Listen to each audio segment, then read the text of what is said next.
News അവറിലേക്ക് സ്വാഗതം. മിന്നുന്ന സ്ഥാനാർത്ഥി പട്ടികയുമായി BJP. സഹജീവികളോട് എങ്ങനെ പെരുമാറണമെന്നും ഉള്ളവൻ ഇല്ലാത്തവന് എങ്ങനെ കൊടുക്കണമെന്നും മലയാളികളെ പഠിപ്പിച്ച സാംസ്കാരിക പരിപാടിയായ ബിഗ് ബോസ് താരങ്ങളാണ് NDയുടെ ഘടകകക്ഷിയുടെ സ്ഥാനാർത്ഥി. ശാന്തശീലനും വാത്സല്യവദനനുമായ റോബിൻജി, ഒരൊറ്റ വാക്കും ഒരൊറ്റ തൂക്കുമായി അഖിൽ മാരാർജി, റേഷൻ കട മറന്ന് മണ്ണെണ്ണ വാങ്ങിയിട്ടില്ലാത്ത വീണ നായർജി, സ്ത്രീത്വവും ദൈവഭക്തിയും വിനയാന്യതയുമായ ലക്ഷ്മി നായർജി.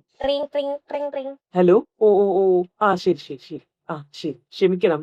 ചില പ്രത്യേക സാങ്കേതിക കാരണങ്ങളാൽ വീണാജിയും ലക്ഷ്മിജിയും മത്സരിക്കുന്നതല്ല. ഉന്നത കുലജാതരും സംസ്കാര സമ്പന്നരുമായ മറ്റേതെങ്കിലും ബിഗ് ബോസ് കാൻഡിഡേറ്റ്സ് ഉണ്ടെങ്കിൽ അവർക്ക് സ്ഥാനാർത്ഥിയാവാൻ തിങ്കളാഴ്ചയ്ക്ക് മുന്നേ NDAയിൽ അപേക്ഷിക്കാം. മിന്നുന്ന താരങ്ങളുമായി NDA. വികസന കേരളം, വികസിത ഭാരത് മാതാ കി ജയ്. ഇപ്പോൾ കിട്ടിയ ന്യൂസ്, UDF പട്ടിക പൂർണ്ണമായും പുറത്തുവിട്ടു. ടീം UDFന്റെ ഒരുമ എന്താണെന്ന് നിങ്ങൾ കണ്ടു കഴിഞ്ഞു. അച്ചടക്കത്തോടെ മാറി മാറി ചർച്ച ചെയ്ത് അല്ലുവ കിണ്ടുന്ന പോലെ കിണ്ടിയെടുത്തതാണ് ഈ ലിസ്റ്റ്. നിങ്ങൾ ഇനി അങ്ങോട്ട് ജയിപ്പിച്ചാൽ മതി. പിന്നെ ഇതുവരെ കണ്ടത് അതൊന്നും ഒരു പൊട്ടിത്തെറിയല്ല. ഞങ്ങളൊന്ന് ജയിക്കട്ടെ.